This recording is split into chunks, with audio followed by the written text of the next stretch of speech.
بسم اللہ الرحمن الرحیم نحمدہ ونصلی علی رسولنا الکریم اما بعد، قابل احترام دوستوں اور معزز بھائیوں اور بہنوں، زبان کی آفتوں کے سلسلے میں آج نویں آفت کا تذکرہ کرنا ہے، اور وہ ہے گانے گانا اور بری شاعری کرنا۔ عربی میں اس کا عنوان ہے الغناء والشعر۔ غنا کے معنی ہیں عمدہ آواز میں موزوں کلام کا پڑھنا۔ اس کے بارے میں امام غزالی رحمہ اللہ نے آداب السماع کے عنوان کے تحت بہت تفصیل سے کلام کیا ہے، اور اس کا خلاصہ یہ ہے کہ اللہ تعالیٰ نے انسان کو حواس خمسہ عطا فرمائے ہیں، یعنی محسوس کرنے والی طاقتیں 5 ہیں وہ اللہ نے عطا فرمائی ہیں، یعنی دیکھنے کی طاقت، سننے کی طاقت، بولنے کی طاقت، سونگھنے کی طاقت اور چھونے کی طاقت۔ ان کو حواس خمسہ کہا جاتا ہے۔ اللہ تعالیٰ نے یہ حواس بندوں کو ان کی ضرورتوں کے لیے عطا فرمائی ہیں، اور اس سے ہم بہت کام لیتے ہیں، اور فرماتے ہیں کہ ان حواس خمسہ کو اپنی قدرت سے ایک خاص ذوق اللہ تعالیٰ نے دیا ہے۔ ان حواس میں ایک سماعت بھی ہے، یعنی سننے کی قوت۔ آدمی کی سماعت اچھی آوازوں کو سننا پسند کرتی ہے، بری اور بھونڈی آوازوں سے وحشت محسوس کرتی ہے۔ اسی ذوق کی تسکین کے واسطے ہر قوم میں اور ہر زمانے میں غنا کا اہتمام کیا جاتا رہا ہے، یعنی خوش الحانی سے کوئی اچھا کلام پڑھنا اور سنانا، اس کو غنا کہتے۔ اس لیے غنا فی نفسی ہی کوئی مذموم اور معیوب چیز نہیں، یعنی اپنی ذات میں تو کوئی بری چیز نہیں، البتہ شریعت اسلامی ہر فطری ضرورت اور بشری تقاضے کی تکمیل کی اجازت کے ساتھ آدمی کو چند احکام کا پابند بھی رکھتی ہے، مثلا نیت کا صحیح ہونا، موقع کا مناسب ہونا، وسائل کا معتبر ہونا، کسی شرعی مانع اور رکاوٹ کا نہ پایا جانا وغیرہ۔ خوش الحانی کے ساتھ موزوں کلام کا پڑھنا، جس کو اردو میں گانا کہتے ہیں، اس میں بھی چند شرائط ہیں، اور ان شرائط کے ساتھ وہ مباح ہے، یعنی جائز ہے۔ مثلا اس گانے کے ساتھ موسیقی نہ ہو، یعنی میوزک، اور جو اشعار گا رہے ہیں وہ خلاف شرع باتوں پر مبنی نہ ہوں۔ اسی طرح گناہوں پر آمادہ کرنے اور شہوت کو بھڑکانے والے اشعار نہ ہوں۔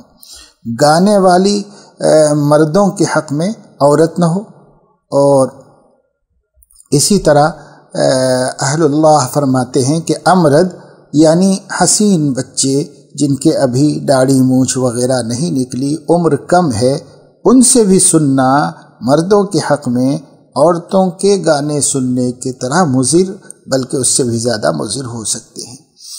اسی طرح اگر کوئی مجلس ہو تو اس میں دیگر منکرات شرعیہ کا ارتکاب نہ ہو رہا ہو، یعنی جہاں یہ اشعار سنائے جا رہے ہو اور اس میں کوئی موسیقی بھی نہیں ہے اور غلط باتیں بھی نہیں ہیں، مثلا عمدہ نظمیں ہیں، اچھے ترانے ہیں، اور آدمی کے عملی ذوق کو ابھارنے والی چیزیں ہیں، تو ٹھیک ہے، ان کا پڑھنا بھی درست ہے، ان کا سننا بھی درست ہے۔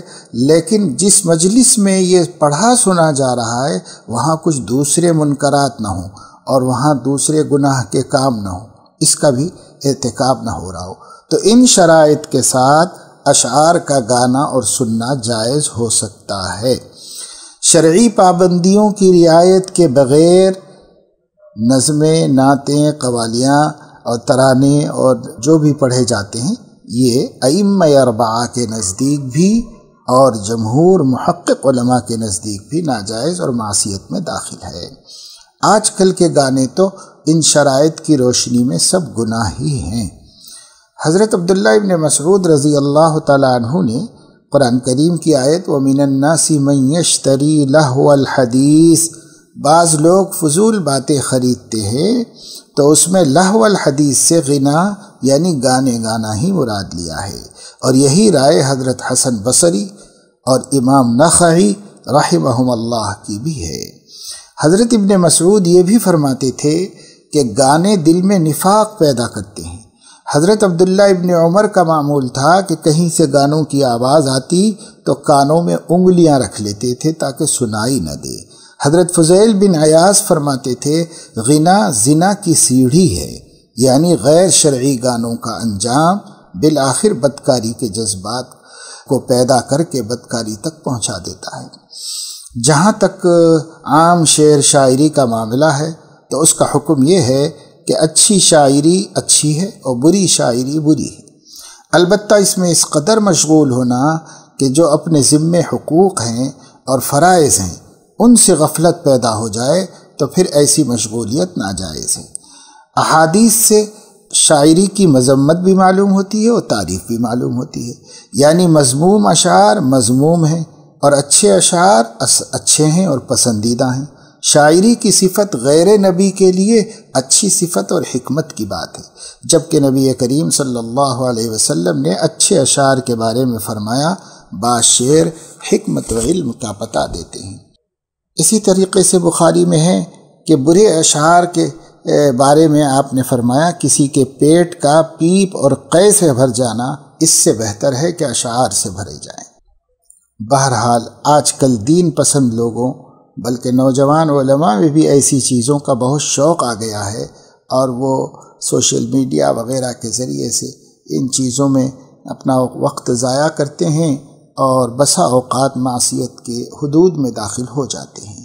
اور آج کل نعتیں اور حمدیں بھی پڑھ رہے ہیں تو اس کے اندر اچھل کود اور بالکل عام دنیا دارانہ مشاعروں کی طریقے سے قسم قسم کی حرکتیں شعراء یا نعت گو لوگ کرتے ہیں۔ یہ ایک معزز اور نہایت محترم مشغولیت کو غیر محترم بنا دینا ہے۔ اس لیے نعتوں کا سننا، حمد کا سننا اور ایسی نظمیں جو خیر کے جذبات کو ابھارتی ہوں ان کا سننا اچھی بات ہے۔ خصوصاً حمد و نعت تو عبادت ہے، اس سے نبی پاک صلی اللہ علیہ وسلم سے اور اللہ رب العزت سے محبت بڑھتی ہے، کیونکہ شعر میں اور شعر پڑھنے والے کی خوش الحانی میں تاثیر ہوتی ہے تو قلوب متاثر ہوتے ہیں، لیکن اسے بہت سادگی اور اخلاص کے ساتھ پڑھنے سے اثر ہوتا ہے، اور نئے نئے طریقے جو ایجاد ہو گئے ہیں اس سے اثر نہیں ہوتا ہے، یہ ایک محفل بن جاتی ہے، ایک تماشا بن کے رہ جاتا ہے، تو ایسا نہیں ہونا چاہیے۔ اللہ تعالیٰ توفیق عمل نصیب فرمائے، آمین۔ والسلام علی النبی الکریم برحمتک یا ارحم الراحمین۔